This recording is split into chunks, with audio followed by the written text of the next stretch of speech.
प्रशिक्षुओं, मैंने आपको अपने पिछले वीडियो में बारदौली सत्याग्रह के बारे में बताया, क्यों चलाया गया, क्या कारण थे और वल्लभ भाई पटेल को सरदार की उपाधि कैसे मिली।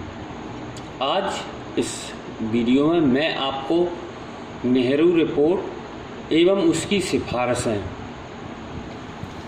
क्या थी, नेहरू रिपोर्ट क्या थी, क्या इसका उद्देश्य था, इस बारे में बताऊंगा। तो बिना देरी किए चलिए शुरू करते हैं आज का वीडियो। नेहरू रिपोर्ट एवं नेहरू रिपोर्ट की सिफारिशें। तो सबसे पहले हम लोग नेहरू रिपोर्ट के बारे में जानेंगे। नेहरू रिपोर्ट लॉर्ड बर्कनहेड, जो कि 1928 में भारत के सचिव के रूप में कार्यरत थे, इन्होंने साइमन कमीशन को भारत में नियुक्त करने के साथ ऐसे संविधान की चुनौती भारतीयों के समक्ष रखी जो तत्कालीन भारत में जितने भी राजनीतिक दल थे या जो भी भारतीय स्वतंत्रता या स्वाधीनता संग्राम में अपने आप को रिप्रेजेंट कर रहा था, उन सभी दलों को ये स्वीकार हो। 19 मई 1928 को बम्बई में इसके संबंध में एक सर्वदलीय सम्मेलन हुआ और जिसकी अध्यक्षता डॉक्टर M.A. अंसारी ने की। इस सर्वदलीय सम्मेलन में 29 दलों ने भाग लिया और इसमें सर्वसम्मति से एक निर्णय लिया गया कि मोतीलाल नेहरू, जो कि जवाहरलाल नेहरू के पिता थे और तत्कालीन भारत के बहुत बड़े बैरिस्टर थे, की अध्यक्षता वाली एक समिति बनाई जाए एवं इस समिति को 1 जुलाई 1928 तक समय भी दे दिया गया। देखिए कि 1 जुलाई 1928 तक भारत के संविधान का एक ऐसा मसौदा, एक ऐसा प्रारूप तैयार करे यह समिति जिसमें कि प्रत्येक वर्ग समुदाय के हितों का पूर्णतया ध्यान रखा जाए। अब इस समिति में मोतीलाल नेहरू तो अध्यक्ष थे ही थे, इनके साथ साथ जो सदस्य थे उनमें सबसे पहले नेताजी सुभाष चंद्र बोस, तेज बहादुर सप्रू, इमाम अली, मंगल सिंह, शोएब कुरैशी, G.I. प्रधान और M.S. एनी जो थे वो सदस्यों के रूप में सम्मिलित किए गए। 28 अगस्त 1928 को इस समिति ने अपनी रिपोर्ट जो संविधान के मसौदे के संबंध में थी उसको बना लिया और लखनऊ में जो सर्वदलीय सम्मेलन हुआ उसकी भी अध्यक्षता डॉक्टर अंसारी के ही हाथ में थी। उस सर्वदलीय सम्मेलन में अपनी रिपोर्ट को पटेल के सामने प्रस्तुत किया या डॉक्टर अंसारी के सम्मुख प्रस्तुत किया, जो कि अध्यक्ष थे सर्वदलीय सम्मेलन के। डॉक्टर अंसारी ने इस रिपोर्ट का अध्ययन किया और इस रिपोर्ट को नेहरू रिपोर्ट का नाम दिया। तब से यह भारतीय इतिहास में नेहरू रिपोर्ट के नाम से दर्ज हो गई और जानी जाने लगी। इधर इस रिपोर्ट में भारत को डोमिनियन स्टेट्स का दर्जा दिए जाने की मांग पर बहुमत बना। डोमिनियन स्टेट्स या डोमिनियन रिपब्लिक से मतलब होता है एक अधिराज्य जो कि किसी की अधिरक्षण में रहेगा। तो इस बात पर बहुमत बन गया, ज़्यादातर लोग इस बात से सहमत हो गए कि भारत को डोमिनियन स्टेट का ही दर्जा कम से कम मिल जाए, इस गुलामी से तो भी बचेंगे। लेकिन जो कट्टर राष्ट्रवादी थे,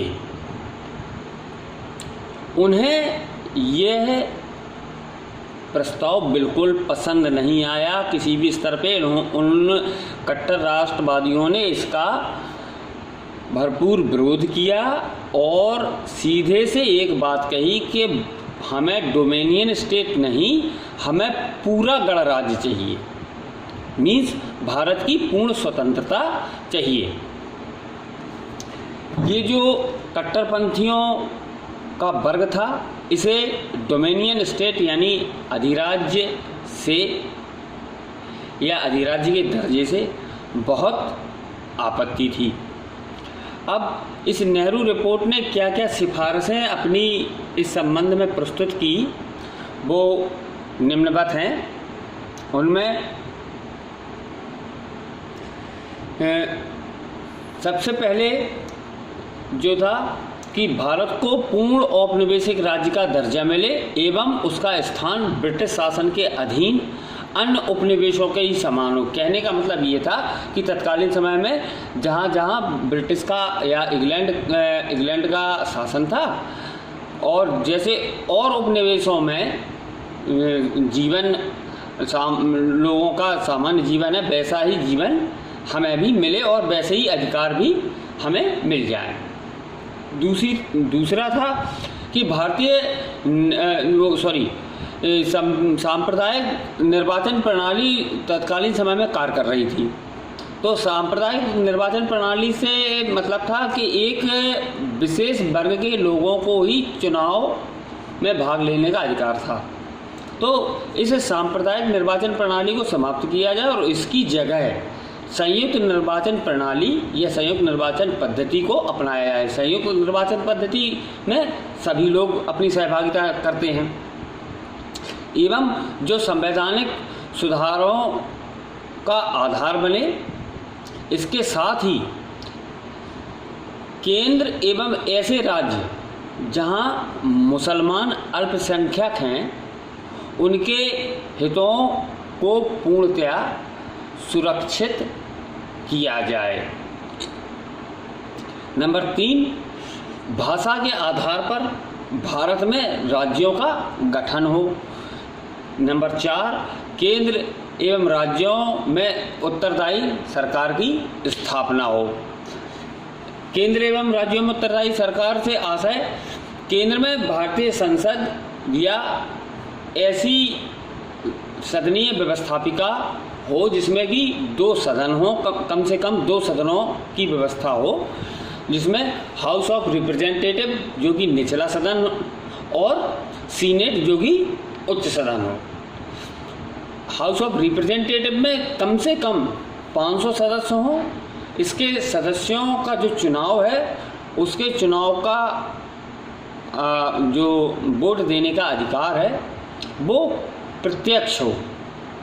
जैसे अभी हम लोग वोट डालने जाते हैं, ठीक है, ठीक उसी प्रकार से हो, यानी कि लोगों को अपना वोट देने का अधिकार हो। दूसरा जो सदन था वो उच्च सदन था, जैसे सीनेट का नाम दिया गया था। इसमें कम से कम 200 सदस्यों और इन सदस्यों का चुनाव गोपनीय रूप से किया जाए। और उच्च सदन के जो भी सदस्यों का जो चुनाव होगा वह प्रांतीय व्यवस्थापिकाओं द्वारा संपन्न कराया जाएगा। निम्न सदन का कार्यकाल कम से कम 5 वर्ष का सुनिश्चित किया जाए। उच्च सदन का कार्यकाल अधिकतम 7 वर्ष का हो। केंद्र सरकार का प्रमुख गवर्नर जनरल केंद्रीय कार्यकारिणी परिषद की सलाह पर कार्य करे, जो कि केंद्रीय व्यवस्थापिका के प्रति उत्तरदायी हो। यानी कि जो गवर्नर जनरल होगा वह केंद्रीय कार्यकारिणी की एक परिषद गठित की जाएगी, वो जो सलाह देगी उस पर काम करेगा और वह पूरी व्यवस्था जो है केंद्रीय व्यवस्था के लिए उत्तरदायी होगी। अगला था प्रांतीय व्यवस्थापिकाओं का कार्यकाल भी सुनिश्चित किया जाए और इन्हें कम से कम 5 वर्ष का समय निर्धारित हो इनका, और इनका प्रमुख जो होगा वो राज्यपाल, आज वर्तमान की स्थिति में राज्यपाल होता है, तब गवर्नर कहा जाता था, गवर्नर होगा, जो प्रांतीय कार्यकारिणी परिषद की सलाह पे काम करेगा। जैसा कि आपने देखा केंद्र में गवर्नर जनरल का प्रावधान किया गया और राज्यों के लिए गवर्नर का प्रावधान किया गया, और दोनों ही केंद्रीय और प्रांतीय कार्यकारिणी परिषद की सलाह पे काम करेंगे। संघ बनाने की स्वतंत्रता एवं मत के अधिकार जैसी महत्वपूर्ण मांगों को शामिल किया गया। भारत एक संघ बने और यहाँ के लोगों को वोट देने का अधिकार हो, इन मांगों को भी उसमें जगह दी गई नेहरू रिपोर्ट में। आगे, मुसलमानों के धार्मिक एवं सांस्कृतिक हितों का पूर्ण संरक्षण हो, पूर्ण धर्मनिरपेक्ष राज्य की स्थापना हो, और राजनीति और धर्म दोनों अलग अलग हों, यानी राजनीति का धर्म में कोई हस्तक्षेप ना हो और धर्म का राजनीति में कोई हस्तक्षेप ना हो। आगे चलते हैं। कार्यपालिका पूर्ण रूप से विधानमंडल के प्रति उत्तरदायी होगी। अगला है, केंद्र एवं राज्यों में संघीय आधार पर शक्ति का विभाजन, अवशिष्ट शक्तियां केंद्र के पास रहेंगी, जो कि कुछ विशेष जो पावर्स होती हैं वो केंद्र के पास रहेंगी। भारत में एक प्रतिरक्षा समिति हो जो भारत की सीमाओं के संबंध में सुझाव, सलाह और उन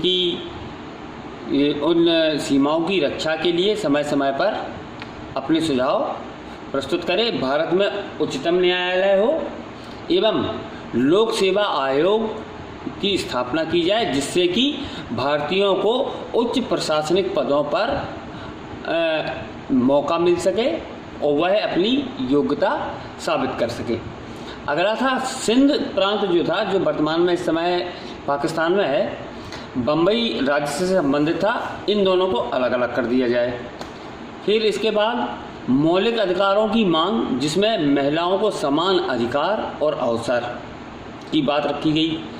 महिलाओं की भागीदारी भी सुनिश्चित की गई। देखिए, बहुत ही महत्वपूर्ण एक पहलू था कि यहाँ महिलाओं के जो बेसिक राइट्स हैं और उनको जो अवसर मिलने हैं, जो अपॉर्चुनिटीज़ हैं, उनको भी मेंटेन किया जाए। एवं संघ बनाने की स्वतंत्रता के साथ साथ वयस्क मताधिकार, जो कि मैंने पहले भी आपको पूर्व में अवगत कराया कि वयस्क मताधिकार को भी शामिल किया जाए और महिलाओं को भी वोट देने का बराबर से अधिकार हो। इसके अलावा उत्तर पश्चिम सीमा प्रांत को ब्रिटिश भारत के अन्य प्रांतों के समान वैधानिक स्तर प्रदान किया गया है। उत्तर पश्चिम सीमा से समझिए कि जो सीमा हमारे राजस्थान और पंजाब से सटी हुई जो सीमा है, वो तत्कालीन समय में, आज तो पंजाब और राजस्थान है, उधर पाकिस्तान में सिंध प्रांत है, तो इससे जो सटी सीमा है, यहाँ भी वैधानिक अब जो भारत के और दूसरे राज्यों में जो कार्य प्रणाली थी, ठीक वही कार्य प्रणाली इस प्रदेश में भी लागू हो। और अंतिम जो थी वो थी देसी प्रांत यानी देसी राज्यों के अधिकारों एवं उनके विशेष अधिकार बिल्कुल निर्धारित कर दिए जाएं, बिल्कुल सुनिश्चित कर दिए जाएं। और उत्तरदायी शासन की स्थापना के बाद ही जब कोई एक व्यवस्था स्थापित हो जाएगी जो कि राज्यों के लिए उत्तरदायी हो, ऐसी व्यवस्था बन जाए, उसकी स्थापना के बाद ही किसी राज्य को संघ में शामिल किया जाए, यानी तभी उस राज्य को भारतीय संघ का हिस्सा बना लिया जाए। तो ये जो कुछ रिपोर्ट में दी गए मुख्य बिंदु थे, जो मैंने आपके सम्मुख एक्सप्लेन किए, आपको बताए इनके बारे में, और इन सभी का एकमात्र उद्देश्य था कि जो छिन्न भिन्न भारत है वो एक अपना सुनिश्चित रूप धारण कर ले, यहाँ के जो लोग हैं उनको वो अधिकार, वो अवसर भी मिल सकें। तो इस वीडियो में सिर्फ इतना ही। तब तक के लिए अपने घरों में रहिए, सुरक्षित रहिए।